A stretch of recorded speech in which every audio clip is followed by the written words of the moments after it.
We are welcoming to the stage this really amazing person who spontaneously signed up, and I hope she doesn't regret it. Iman, give it up for Iman.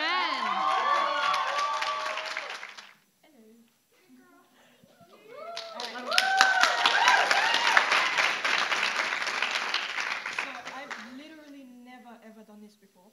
And I thought it would be a good idea to start in front of several established poets and my favorite comedian, because that's not a recipe for disaster or embarrassment. Okay, so I wrote this about Palestine when I decided to start looking and see what was happening for myself, and it made me very sad. And so one of the lines that I kept hearing was, "We do not target civilians." And so that's the name of this poem.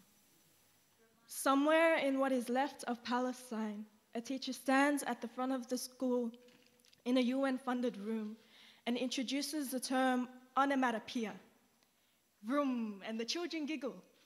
Whoosh, they repeat excitedly. A girl in the back raises her hand. It is the bang that stole my... And the end of her sentence is snatched and swallowed suddenly, greedily by a different sound. Boom, the children echo. It has left a hole in the blackboard and their teacher, and the girl wants to go home, wants her mother, and has neither, but we do not target civilians. Somewhere in what is left of Palestine, there is a beach whose waters wash the blood of children from the shore. And the ghostly taunts, "I'm gonna get ya," hold more meaning than before.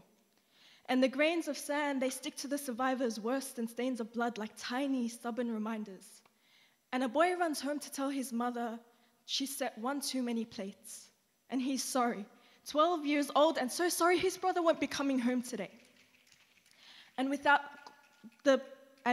closure of a proper burial, his father wails behind closed doors because his child exploded in a spectacular display of "my gun is bigger than yours and we do not target civilians." Somewhere in what is left of Palestine, there is a hospital that is understocked, understaffed, and overflowing with patients. And as the missiles rain down, it's clear not even places of healing are sacred. 40 injured, 10 dead, suddenly intensive care unit doesn't quite cover it. Perhaps it's a blessing they were already there when the bombs hit. Shifa, health, cure, that's the name of the hospital. The irony is almost comical when the lucky ones leave worse than when they arrive, because the alternative is, "I'm sorry, we did everything we could, but they did not survive." In rows, they lie victims of violent vilification, with only the walls and God above hearing their prayers of desperation. And their death certificates won't detail dispossession, oppression, or apartheid.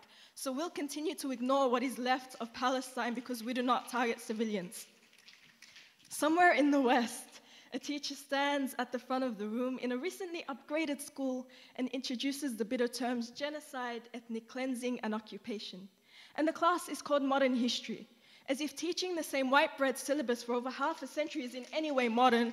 And the horrors of the war are recalled so brutally, and we cry, how could anybody have allowed this atrocity? Past tense.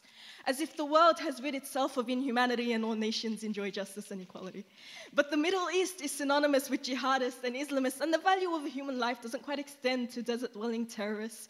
And somewhere along the way, we stopped gifting Palestinians with euphemisms and started hiding behind loaded accusations of anti-Semitism, and we do not target civilians. Thank you.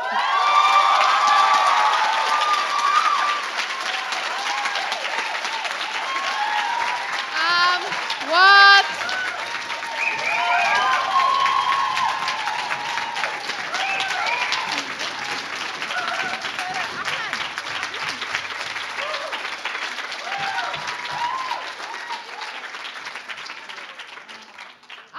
That was amazing. I think that